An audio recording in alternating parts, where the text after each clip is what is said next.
You've come a long, long way. You're not alone anymore. Come sit with me and tell me your story. You've come a long way, girl. Pulled yourself out of quite the mess. Those were some dark times back then, but it's all over now. You're not alone anymore. Come sit with me and tell me your story. This is Trucking with Tamie, where your journey's heard and your voice is free. You're not alone, come share your story with me.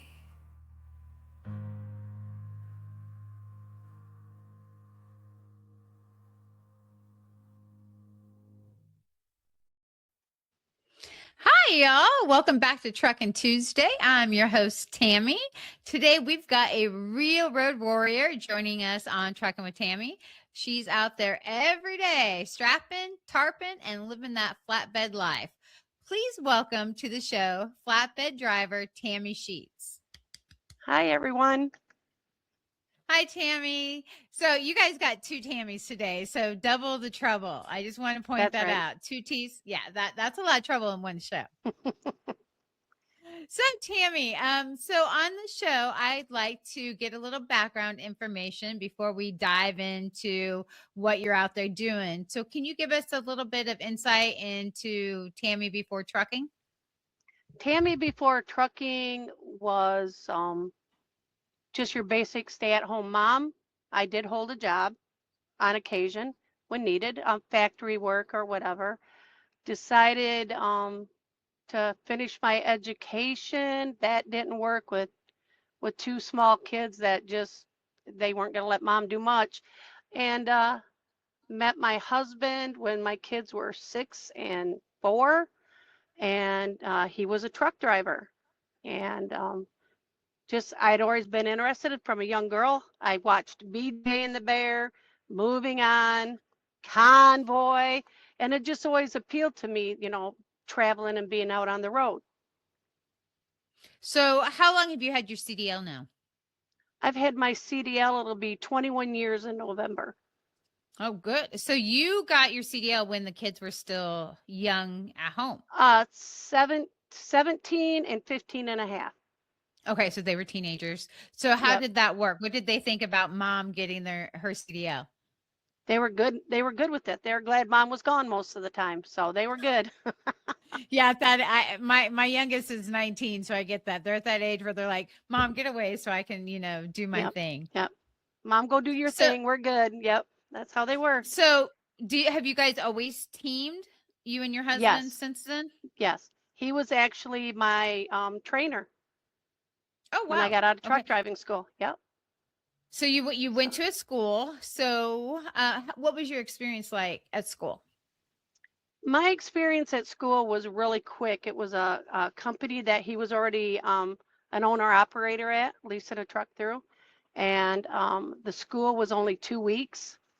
It was really push, a lot of information in 2 weeks. And then got the CDL, did the DOT testing and got in the truck with him 2 weeks So later. And he was my trainer.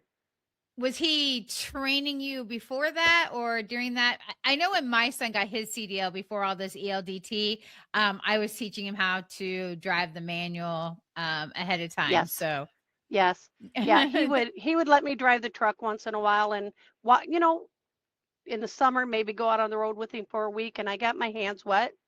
Got to see all of it out there and what it was about, and it took that it's a scary feeling away. I was a little more comfortable. yeah, I can definitely see that where that would make a difference A big when you're going difference. through it. Yeah, not as intimidating as someone who's like walking from the office to the road. Right, right. So we did So have a guy in school that was a stockbroker in New York City, had never even drove a car. So wow. yeah. So I mean, it's if it's what you want to do and your heart's in it, and I mean anybody can do it. There's no just set person. You just got to have the No. mindset and that be your dream and what you want to do. Yeah, I have seen a lot of different people from a lot of different backgrounds out here. I have seen professors. I have seen, well, like you said, stockbroker. I came from a insurance background myself. I've seen teachers, nurses, um, just people from all walks of life getting their Yep, CDL. yep. And For some a of lot of them us, later it's in life. yeah, for a lot of us, it's a career change. Yes. So, empty nesting, I think, is a great time for especially women who raise kids, like yourself and myself. Empty nesting is generally a great time to make that transition. Yep. The perfect time. Yeah. So, when you first came out here with your husband, being an owner operator, that what kind did you guys haul flatbed back then, or did you start out in a different?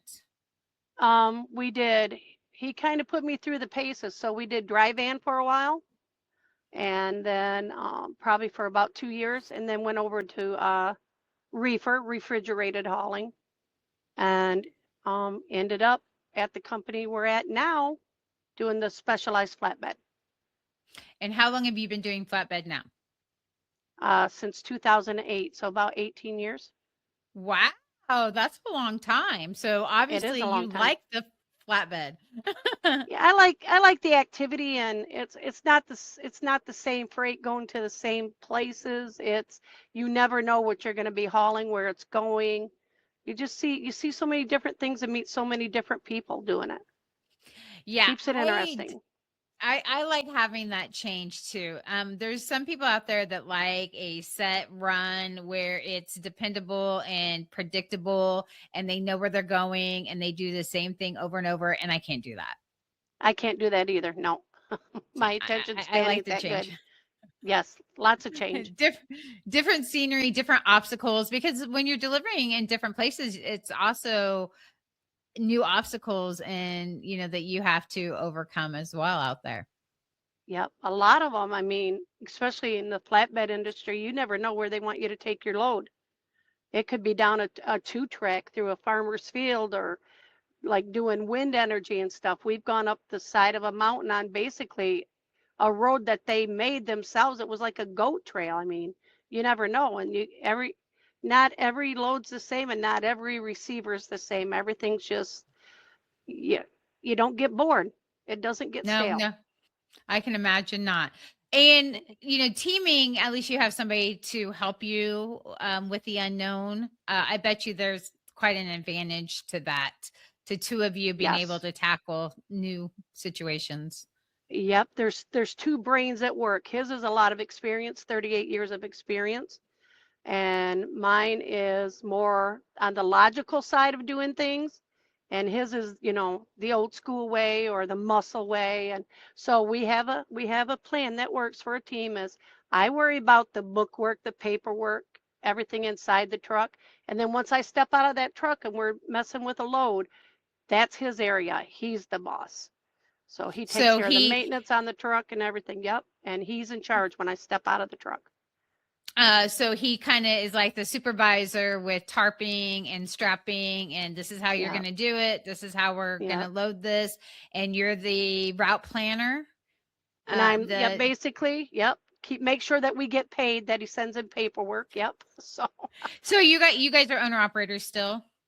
yes, we are. Yes, we are. We will be till we retire. Yes. And you've always been, since you got your CDL, in that owner operator scenario. I think when we first started out, we were company for my first year, and then after that, yeah, we went lease owner operator, and once you get a taste of that, it takes a certain person to want to do that, because there's a lot more responsibility in being an owner operator than driving for somebody. Yes, there So, is. There is. I went from company driver to trainer, to lease op to having my own authority. And I loved it. I mean, I'm not going to lie. I absolutely loved it. But as a woman, for me, the mechanic side of it is a little harder, owning yes. multiple trucks. And well, I learned a lot. I did, but I think maintenance is one of the most important things. And so having that person with that experience and that mechanical know-how is a blessing for you. I mean, Yeah, that's he is just, a he don't feel like it is sometimes, but he is definitely a blessing. But I don't like to tell him because then the head swells and I have to live with him in this truck. And yeah, so yeah, he is a blessing. He is definitely. all right. We won't tell him then. Shh. All We right, won't tell him. guys, don't don't Shh. don't tell him he's a blessing out here. Yeah. We don't want that. So when you got into flatbed, and so what I like to do for women that are looking at different types of trucking is kind of give them an idea of what they're getting into.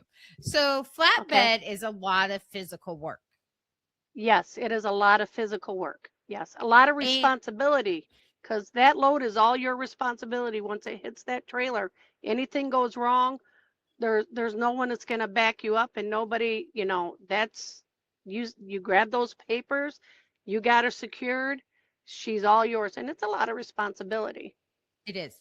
Well, let's break it down for listeners and let's go back to the beginning when you first go with the company. So I know you've been with this company for quite a while, but do you remember what you went through to show that you were able to do flatbed work? Did they have physical agility? I mean, I know you have to be able to lift a tarp.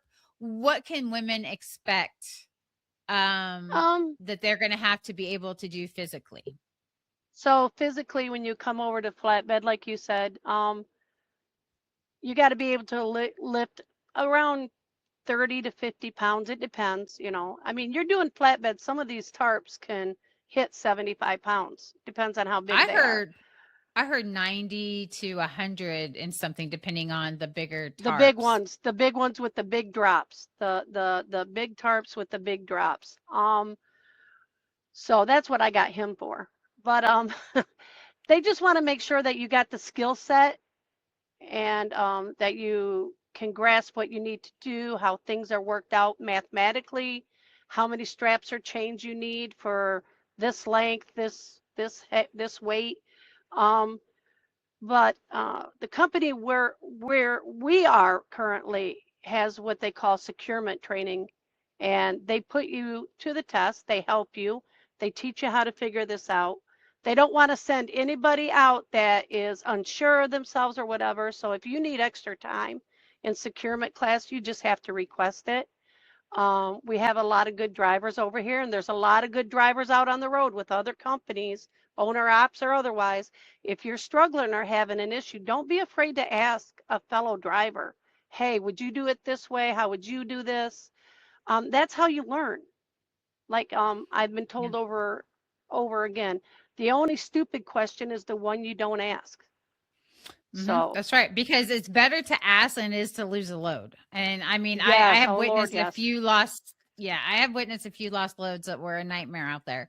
And Yep. so it's a much smarter alternative to ask. So let's go back to, so the first thing is the tarping. You don't always have to tarp, but tarping is a necessary evil in flatbed world. And you don't Yes. only have to be able to lift it, but in some situations you have to be able to throw it over your Right. loads, correct? Right. So that usually entails 99.9% of the time getting up on a ladder. And you're on this trailer and you're getting up on a ladder. If your load's over 6 foot, there's nobody out there that's going to put a tarp over their head more than, 6 feet. And you got to spread it out. So sometimes you're on top of these loads, walking that tarp out, opening it up, spreading it out, making sure it's touching on both sides. And then sometimes you got to spin that tarp. So you got it out and you look down and you're like, okay, so we have an issue. It's not touching the deck of the trailer and you got to turn it sideways.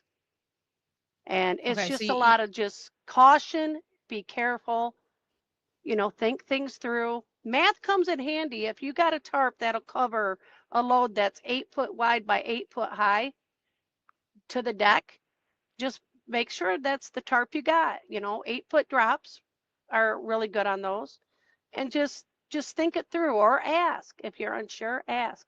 Because there is a lot of physical work with tarping. Yeah. So for all you people who took geometry in high school and you said, I will never use this in my day-to-day life, if you're Yes, going to you get will. into flatbedding, you're going to use it. You're going to You're use it gonna a use lot. it. You're gonna use it a lot, a lot. And don't let it scare you, because I will tell you, out of all we've done, flatbedding, and I'm not knocking the others, but flatbedding has been the most rewarding. I mean, look, we're at this company still doing it, and 18 years. Yeah, that's great. I mean, that's a long time to be at one company and doing the same Yes, thing. So yes. I don't have flatbed experience myself, but I've heard that there are some places that you go to that have special little machine things that help you with tarping, and that Yes, makes life yes. just fantabulous. Yes, they have lifts. So what they'll do is sometimes, if you even ask them when they're loading you and they got a forklift, um, they'll lift your tarps up on the load for you. Sometimes if they got two forklifts, we go to this one company where they take two forklifts and they spread your tarp out so they don't want you up on the load. And they'll lift it up there for you and spread it out. There's places, like you said, that have hoists and cranes overhead. They hook bungees, hook it to the crane, and they drape it over your load. But Oh man, that just most of the time you're gonna do it yourself. yeah. But so expect, well, the reason why I Expect. let in with that is because you see a lot of advertisements out there that talk about, oh, you're only going to throw your tarps, a very small amount of time. Most tarps are put on, and that's not true. I mean, they are out No, there, it's not. but They're out there. Yes, they're out there. It's customer specific. What their insurance says they have to do, and yeah. But no, if you you don't can't expect you on can't it, say that. yeah, Don't accept on it. No, don't expect it. But don't let that stop you either. A tarp right. is just a really large piece of fabric. It's all it is that you got to wrangle, right? Once you do it a And few times, you'll mhm. get the hang of it. It's all good. Okay, so let's dig a little bit deeper into tarping. So now let's talk about Okay. weather. So we have Oh, tarping in the summer, we weather. have tarping in rain, we have tarping in snow, we have tarping in ice. Can you give us the challenges of each season and the good and the bad with Okay. that? Okay. So winter tends to be, if you're in colder areas, snow, cold. Your tarps will stiffen. They're not pliable anymore. They're hard to spread out there. They're hard to get super taut. You can do it, but it's a lot of work. And then you're fighting the cold. You're cold. Your hands are cold. You're pulling those bungees, and wow. So I would put winter the worst. Summer is heat. It can be taxing because of the heat, but just drink lots of water. If you're feeling overheated, get in your truck, crank up the air, cool off, go back out. The tarps are definitely pliable, very, very manageable. Yeah, I mean, they're at what they love to be in, I guess, heat. Spring, wind and rain, and fall is the wind. Um, the husband's brother was literally picked up off a trailer and slammed on the ground by his tarp during wind. Oh So, wow. most important thing, you got four corners on a tarp. Get your bungees on your four corners and hook it down and leave them there to you're either done tarping or you're done unbungeeing the load. Then go to those four if you're in the wind, just so you don't get swept off your feet or it slaps you in the face. So you can So kind of tie them down until you tighten them type of thing. yes, yeah, the four corners. That's the first thing they'll, even if you don't know what you're doing, you get into Yeah. class at any company, they're going to say, do your four corners first. Or you might be putting that tarp back up and down like 10 times because the wind will take it off. You never know. You never know. So, yep. If you walk away from my show with any insight, just remember four corners first. We want you to Four remember corners that. first. Yes. Most important thing, four corners first. Yes. Okay, now, so, and then that's tarping. And then you also have where you have to secure the load. So we're talking chains, straps. Chains and binders, straps. Yep. Yep. And They're how does that work? so usually, Heavy, a lot of, I mean, you got to yeah. throw those too. So you know, Right. So you look at your product, right? You have what's called commodity specific, usually requires chains. Those are those don't go by the general rules of so many so many feet you're supposed to have so much securement. But on commodity specific like bulldozers, tractors, any kind of wheeled machinery, army tanks, anything like that, you can only usually secure 4 to 6 points. So you use a heavier chain. If you got a heavier vehicle and you're only going to have 4 points that you can secure it at or 6, then you're going to go with like a heavier chain. A 5/16 is your lighter chain on up to a 1/2 inch, weighs a lot. And okay. that's usually on the bigger equipment, you'd use the 1/2 inch. Straps, you just got to know your weight and what your strap can do. And And they teach you all that.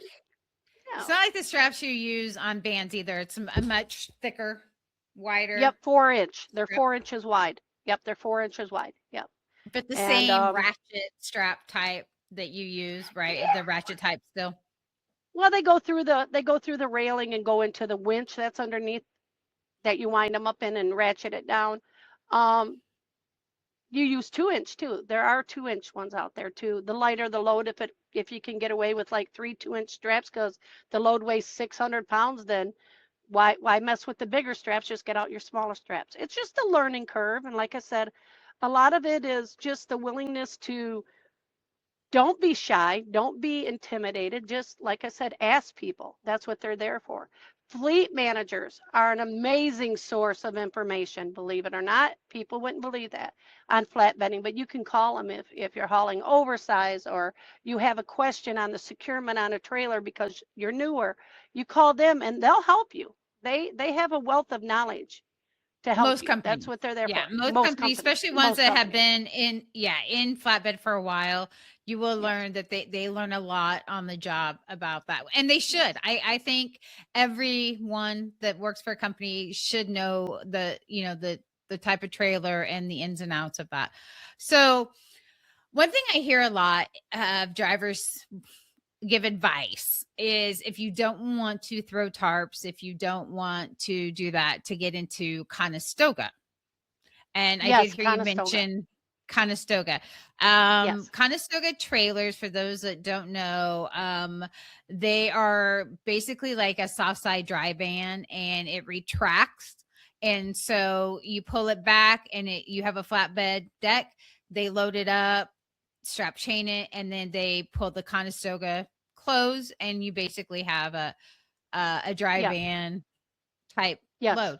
So in a Conestoga, obviously you're not tarping, but that Conestoga, how easy is it to maneuver back and forth on the rails? And you still have to strap chain your load, correct? Yes, you still have to secure your load. So I guess it depends on the Conestoga, how old it is, how new it is. They can be a little much to open sometimes. You got to have a little oomph. Some some you can open with your finger, one finger and pull it open. But um, do we Are they prefer all manual? Conestogas? Yes, they're all Are they all? manual that I I know of. didn't know. I could be misspoken. There could be some that aren't, but basically they're all manual. Our company has RGN Conestogas. So the removable gooseneck and you drive whatever up on it, or if it's a certain height and they need that lower deck to keep it legal to put it in, we have those too. And it's just a learning curve. And it's another thing, don't let it intimidate you or whatever. Ask questions. You might have to put a little oomph behind it sometimes just to get it going and get it closed. I imagine probably, especially in winter weather, they probably don't glide too well. Yeah, yeah. Winter has this strange effect on anything called tarp. Yeah, they don't. No, no, they don't. Well, But they're I nice. see it. I see a lot of advice being given to drivers about different things. And I'm like, yeah, but I don't think you're really taking all of it in when you're saying that, because Conestogas are nice, Yes. when you don't have to throw tarps, but they come with their own challenges. Um, Yes, they do. They have inside of them what are called ribs. So they're like metal rods that go on the inside of the tarp to the trailer to keep that shape, right, and keep it from collapsing on the load. And sometimes if you don't close them correctly, wind can get in there and break those rods. Oh, wow. And then you got the problem that your tarp's not getting tight on that Conestoga. So I mean, they do come with their challenges. Everybody's like, oh, I can't wait to haul a Conestoga. Enjoy it while you can, but you're going to come across a situation where you're like, oh boy, you know, what do I do now? But again, dispatchers, if you got a maintenance shop or a trailer shop at your company, they're a really good source of information too on how to do, like, all right, let's get this fixed good enough to get you down the road to get it repaired at a shop, or let's get it something figured out. I got my own mechanic in the back, so I just have to wake him up and say, fix it. So, and he don't charge Your he don't turn. charge nothing. He don't charge nothing, so that's good. Yeah. But yeah. So, okay, so that's Conestoga.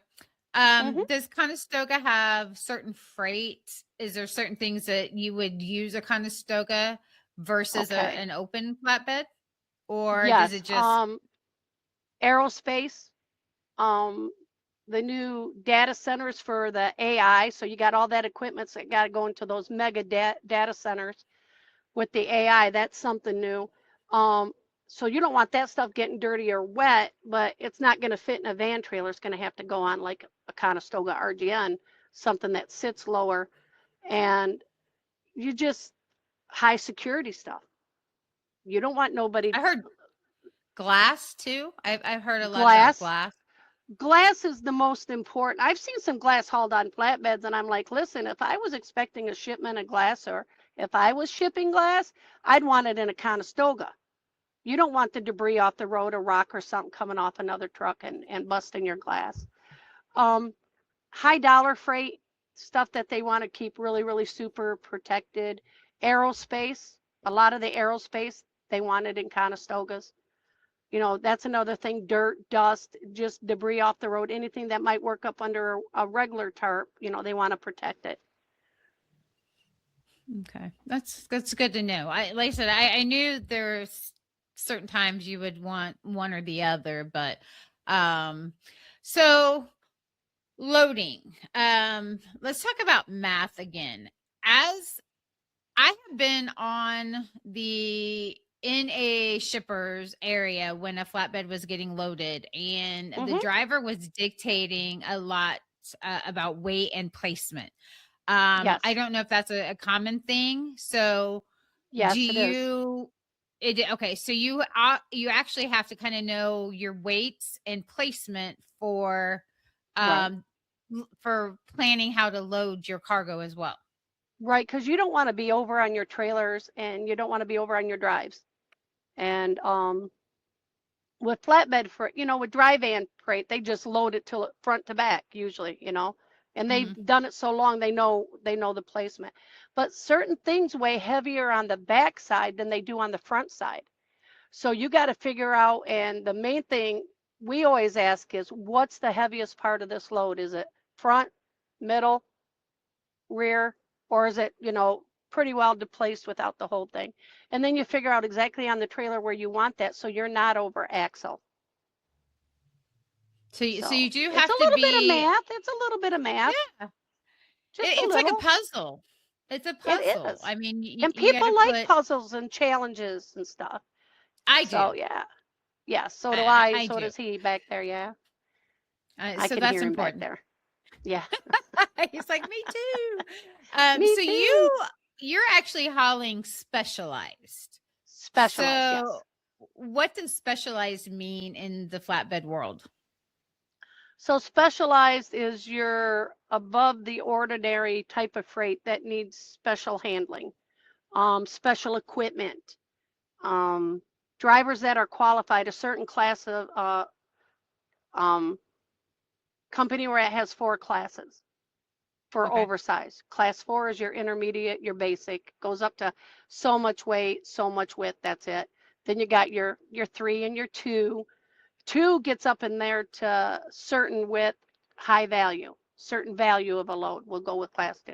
And then we're class 1, which means you know, width, Big, height, none of that expensive. matter. Yeah, Yeah. very expensive, don't matter in that.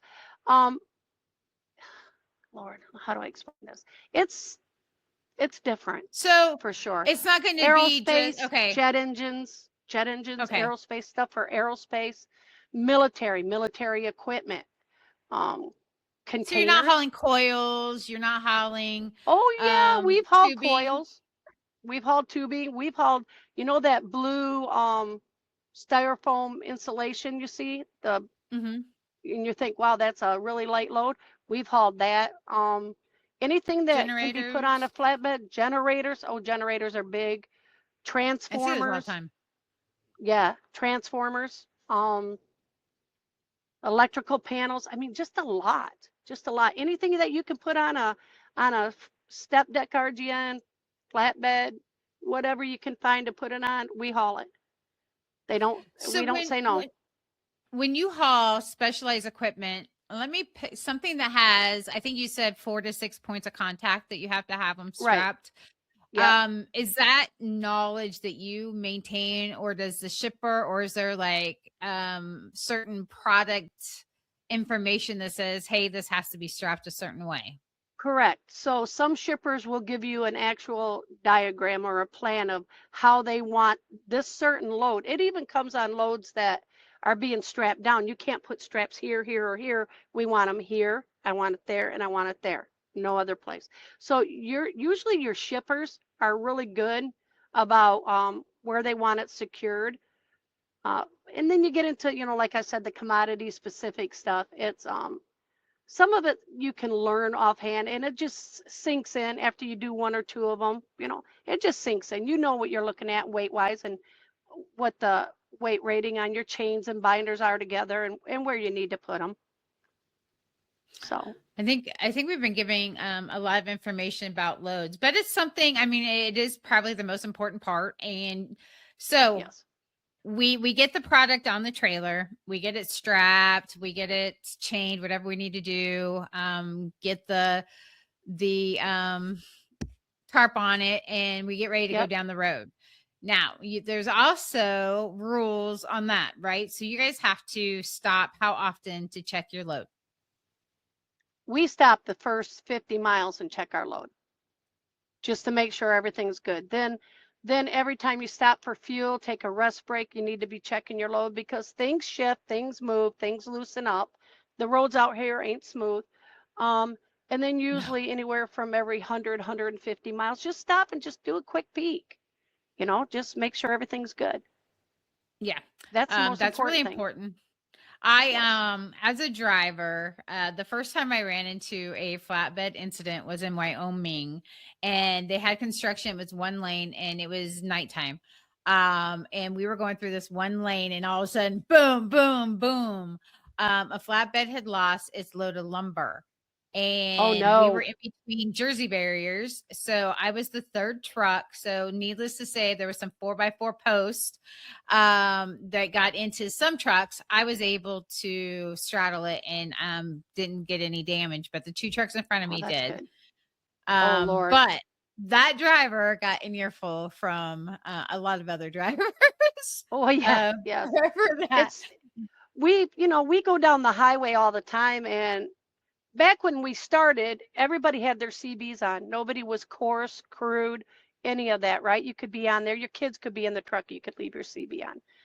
Now you can't. And then that results in problems of we're out here all the time and we're noticing some of these loads that ain't secured properly. You can't get the driver's attention. And you're just like, well, I guess the best course is to get around them safely and just head on down the road. There's, you know, they're not paying attention. I've held up signs in the window. You got loose straps, you're about to lose your load. They just look at you and just keep going. Just that thousand Yeah. yard stare and just keep driving. And it seems to be more common. It's getting more and more common where you see drivers pulling their curtain partway, so you can't even see their face and they can't see you. And I hate that. I hate when Oh drivers yes, do that. yes. I'm like, where's the DOT? That's the first words out of my mouth. It's like, what are you doing? What are you doing? What are you doing that you don't want anybody going past you seeing? Is my thing. Because, you know, I've caught drivers on their phones. Yeah, Or I see this that a one guy lot. had a laptop on his dash watching a movie. I'm like, what are you doing? Things can It's change out crazy. here so fast in a heartbeat. What are you doing? Yeah, it is hmm crazy. hmm Yep. So one of the good things about flatbedding is you don't have to bump docks, No, you do not have to bump docks. It's which is rare. great. Now you got some docks to offload, like they call them ramps to offload equipment sometimes, you know, to back up and drive a tractor off or anything. But it's nothing like bumping a dock for a van. So here there is a town nearby that my son worked at a few years ago, and they do grain bins, and the loading docks are inside the building, and the flatbeds have to back into the building, and it's three sides, so they have to, you know, fit it in that spot, and I've seen that, Right. but Yep. most of the time, and you guys don't even really, there's not, I don't know if I want to say there's not a lot of backing, or there might be, but it's not up against a dock generally. Right. They come out to you, load you from either side or both sides. Okay. Yep. What has been the most challenging back that you've done out there? Where have Most you had to put challenging. that? Yeah. Where we've had to put that. I would say it was in the wintertime, and we had to go inside a building, but to go inside that building, you had to make a sharp turn, pull into another building, and then back at an angle down in, and you had just enough room for the trailer. And the ramp hadn't been plowed. And I think that was the worst one, because that trailer could slip at any time. And I Right. think that was the tightest. That was the worst. My favorites are when they're holding the product up in the air and they say drive under it. I'm like, well, that's safe. Um, but yeah, you don't really, it's not really a lot. You got more intense backing situations getting into a truck stop and backing than most I can flatbed. agree with that. Especially the Yeah. older ones with the have the narrow parking spots Oh, from, you know, yes. that Oh, they yeah. are like ages old, you know, that were built before 53-foot trailers. Yep. Some of those are just ridiculous. So, I agree. so, and saying that, now backing a flatbed is a lot different than backing a van. It's a little more, well, right. So you got a little bit more visibility on your trailer sometimes, but it is a little more challenging with a flatbed. Just a little. I think it's just getting used to the idea that it maneuvers just a little bit different than a dry van. It's not harder. In some situations, the maneuverability can be a little exciting and challenging, but not bad. Yeah, I'm Yes. curious. I've never driven one, so I don't know how it works. I've watched them back lots of Right. times. And if you got a load on your trailer and you turn a flatbed too sharp to try to back like you can with a van, or you try to, crank on it and slide in there, you got to be careful, because flatbeds like to turn over if you crank on them way too hard. They will Really? turn I did over. not know Yeah. that. Yeah. I did not know that. It's that That is high center of gravity on some loads and stuff like that. Yeah. They're fun. They're fun. I rather back a flatbed than a van any day, though, because of the line of sight. You can, especially if you're empty, it's easy. You can just slide in. You see exactly what the rear end of your trailer is doing. So yeah. that is that. I didn't know that about this. I mean, I know center of gravity with dry van, but I didn't realize that flatbeds had that same issue. I have not ever seen one tipped over. So, um, Um, they do. They like to roll over and play dead, just like vans do on occasion. they like to take a nap. They've just taken a nap. They're tired. They've had a hard day. Okay, so we talked about tarping it and chaining it and balancing your weight. What other things would somebody looking to getting into flatbed need to know about the flatbed industry? I'll probably get in trouble for this one. Blue jeans and t-shirts from Walmart. Don't come out here and do flatbed in a dress or a skirt, shorts or sandals. please, you walk by your load, you're gonna get filthy. Just stuff that you don't care if it gets ripped, dirty, or whatever. That next time you're at Walmart, you can replace a T-shirt or jeans or whatever. Enjoy Flatbed, because it's just the stuff you're gonna see. It's just an adventure. Every time you turn around, it's just a new adventure, new friends, learning things, seeing exciting things. I mean, we've delivered some stuff that I got to be careful what I say. We've delivered some stuff that would blow your mind, that I wish we could talk about. Just amazing stuff, once in a lifetime stuff. My Yeah. grandkids just love when we come home and we can say we did this or we did that. Things I could say to my family I can't say on a podcast. But So it's just amazing. It's just an adventure, and it's fulfilling. You feel like you're really accomplishing something. hauling a dry van, I'll use an example, and maybe this will open up without giving away information. So for me, I have 2 loads that went, 3 actually, of my favorite loads that I've delivered. One, I actually delivered on an airline strip on the tarmac. I actually was out on the thing, had to deliver, and I love that. I was out Yep. there with the planes. One, a new school was being built, and I delivered the mats for the gym, and Oh, that it is was so under cool. construction. And that was in a dry van. And then once they were in Colorado, they were building a storage facility, and I delivered the doors. However, that was very challenging because there was a lot of equipment, and I had to back and weave my way through all the equipment and the buildings. But I was delivering the doors, and those 3, I mean, it was a dry van, but they were very interesting experiences that weren't normal dock bumping. Okay. So I can relate loads to what you did. Uh, we have picked up aircraft engines for aircraft on the ground and delivered out to the plane on the tarmac. See, that's really We cool. have, yeah, we've done that a few times. We delivered transformers to a data center in the mountain, in the hills, and the other one for a school. We've delivered air units for a wing on a hospital being built that Ooh. needed them in team time. We've done that. We've done a lot.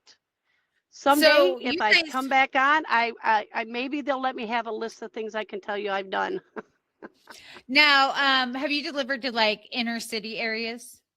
Yes, actually, my first load out of him being my trainer, I got to drive downtown Queens and Oh, deliver wow. fabric to a warehouse where the cop was like, if they don't get out of your way because they're parked where they're not supposed to, he says, I won't say a thing and run them over. I'm like, no. First rule, don't run cars over. Um, that I was always that was wondered if that was intense. an actual thing. Yeah, I hear more and more drivers say that, the cop said, hey, they're parked there, they're not supposed to be there. If you got to take that turn and there's no other option, run them over. And I'm like, yeah. New York City is not my favorite place. We've gone there a lot. We delivered granite to the new Twin Towers when they were building those. Nice. Yep, we were right beside 9/11, the Memorial Park. I got to walk over there while he was getting unloaded. I walked over there and I got to see all the names and that whole thing down in there. Um, yeah, we've seen just a lot of interesting things. Yeah, and I it's mean, just so amazing to be a part of that, isn't it? To it be able to is. look It back and builds say, "Hey, memories. I was there." It does. Yeah, It does. yeah, yeah. I think that's It's what awesome. sets flatbed apart from dry van, because I had, Yep. 3 amazing experiences in 9 years of dock bumping. So, but in flatbedding, you have an experience almost every time. Almost every time. Yes, almost every time. It is amazing. And I want to see more women out here doing flatbed. We have some Yes. at our company that do it solo. Um, and they're awesome people and they do a great job. And I mean, if a woman can do anything a man can do out here, maybe a Yes, they little can. bit better, but I didn't say that.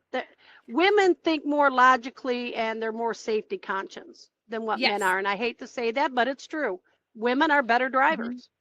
We are. Yep, We have a little bit, men have the upper hand when it comes to the strength and the that's brute right. force. But when it comes to the brawn, or the brain, sorry, men have the brawn, we have the brain. Yep, We are more analytical and logical. Like you said, you are the logistics part of it. That's generally where we dominate. But yes, I don't think that there is any niche in the trucking industry that women don't belong. I have no, met women in about every aspect, and they just rock what they do. yep. They love it. And it's, as far, like I said, don't let the idea of having to haul tarps stop you. There's always someone to help you. There's always a shipper that's going to help you. And you might be amazed at the fact that if you do it smartly and think about it, women can get them tarps up on loads too and spread them out. Okay. It's just So all about just concentrating on what you need to do. as a woman in that niche and knowing other women in that niche, if you were to give advice to prepare them physically, what would you say? Hey, do you need to do squats? Do you need to lift? I mean, what would you tell them to Yes. do to prepare themselves for the physical Okay. aspect? Physical aspect. Do a lot of squats and a lot of leg. Okay. A lot of leg. And your shoulder. Okay. Get all that nice and tight because that tarp's going to ride either on your strongest shoulder, which is your right or the left, and you're going to go up that ladder. But squats and your legs and your shoulders, work them. Just work them. And you can get it up there.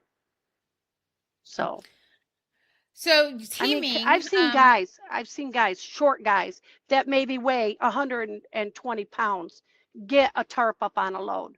So, yeah, women can do it too.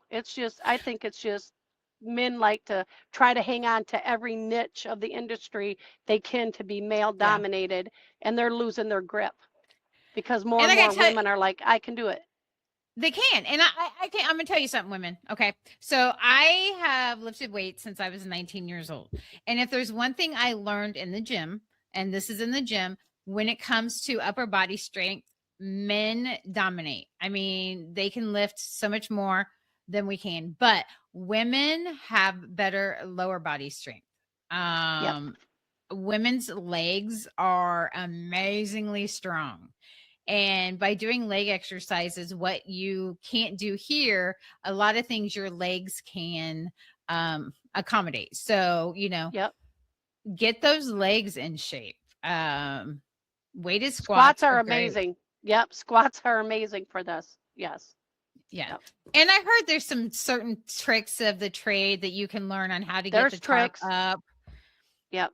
Yep. And YouTube videos, I'm not familiar with which ones they are. Hi. Are you going to give us some tricks of the trade? Trevor, she's talking to you. You going to give her some tricks of the trade? Like what? He says. on, on getting that tarp up. I'm getting that tarp up. Yeah, have someone else do it for you. Have someone else do it for you. That's great advice. That's great. I'd That like is. to have somebody else just clean my windshield for me. Yes. Oh my gosh. Yes. Oh, he does that too. So yeah, I'm good. Yeah, You know, there's a Yeah. truck stop in Missouri that there was a guy that would clean windshields. That's what he did. He hung around all day for a tip and he'd clean your windshield. They need that at every truck stop. Right. Correct. They do. They do. For sure. So I miss that. We how, used to get fuel and yeah. get our windshield done for free so much. Oh my gosh. I wish I've only seen it a couple times, but it needs to be everywhere. So with you guys teaming and being empty nesters, how long are you normally out? 3 to 4 months at a time. Is that just you guys, or is that, I mean, I don't know how home time works for flatbedding. Sometimes we get loads. We live in Tennessee, right off of I-40 between Memphis and Nashville. So we can get through the house with a load on or whatever and see the grandkids and stuff. But usually it's 3 to 4 months at a time. Is that by choice? Yes, by choice. Yes. I would My choose that choice. too if I was out there because I like being out. It's hard. So Yeah, me too. It's hard when I go home. I'm home for 2 or 3 days and I'm like, we got to load. I'm terrible. I I'm get that. terrible. I I get know, that. but I like being out here. I'm sorry. So, It's a great retirement job. right. I always call If you myself get, the traveling tourist. yeah, yeah, a traveling tourist, but you're getting paid to do it. You're Hmm. getting paid to do it. And we've seen things out here. I mean, I can't tell you how many times we've been to every state. We've been to Canada, we've been to Alaska. It's just, you just see so much. If you got young kids, wait. I think empty nester is best because that is just too much of a distraction. I believe if you got little ones at home, that's just, I don't know. They need their Yeah. mom and dad. They need their mom and Yeah. dad. And there are some women that are getting into drive-in where they're homeschooling and they're bringing their kids on, and some of them are Yep. doing, but they're home weekly or so forth. And there are certain areas where if you're a single mom, you can get into it. I don't know flatbed. I don't know any single No, moms I that don't. are doing that in Nah. flatbed, but With it van, is they a can do lot. like local work. They can do local work. Just run a Yeah. certain, just be home at night, run your day shift, be home at night and off on the weekends. There's a lot out there to build just to build your confidence and your skill level and everything else. So when the kids do go off on their own, then you can chase whatever you want to do. So, So one before we end here in a couple minutes, one of the things I've always heard team driving for a couple is it will either make you or break you. So how do yes. you and the husband handle all that time together, and how do you get your time out? Okay, so we've always been best friends. Um, we like to golf, so we get out of the truck and golf. And then I, once in a while, we'll go to a casino or whatever. We'll go golf during the day, and then I leave him in the truck to do whatever he wants, and I go in the casino. Not as much lately because, folks, the economy right now is it's a little iffy for that. But we just try to do things as a couple that's not centered around the truck, like movies or just go to a mall, hang out at a mall, go to a park. We got fishing poles in the truck. So I Oh, mean, there's some great we have our spots to go time. fishing. Yeah. Yes, fishing. We, golf, fishing. We've done other things. We've done so much. Sightseeing. You're in a city, you're stuck there. Go check out everything you can. The only place that I really would like to go see that's kind of iffy with driving truck would be the Alamo. We have been through past that so many I times. love the Alamo. I love San Antonio. I mean, it is a Yes. great city. Yeah, I've been to Yes, the it Alamo is. Yes. twice. I Yep. absolutely love it. I highly And that's the only recommend one. you make the time.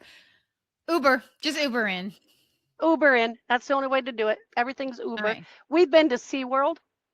We've been to like Six Flags amusement parks. So I mean, we do things that normal people do. We just do it when we have time to. That is awesome. Well, Tammy, I do want to appreciate you and Trevor taking the time out to sit. They are under a load right now. She is Yes, we are. stopped for this podcast. Yep. She took an hour to visit with us. So thank you so much for taking time out of your schedule to come on the You show are today. I do welcome, and appreciate it. thank you. And thank you for having me. All right. Is there anything else you want to say before we close out today? Just go get them, girls. Get out there. Get behind the wheel of a truck. You'll have freedom. You'll make your own choices in life. You'll feel like you're accomplishing everything you want to, and paid travel. You're paid to travel. Yeah, it gave me financial independence. So financially, Yes, it's not it's bad huge. either. Yeah, it's Yeah, huge, right? I mean, you want to make a good living, you can go to college, but it's an iffy situation with college. I got my it bachelor's is. during COVID in the truck on the road. Mhm. And I don't see me using my degree out here. I'm enjoying life and it's a really good living. It's a really good living. Awesome. That's right. All right, everybody. Again, that was Tami Sheats, Flatbed. Thank you, Tammy, so much for being on the show. Everybody else, see you next week on Truckin' Tuesdays. And you guys have a great week. Stay safe out there. See you next time. Bye, everybody.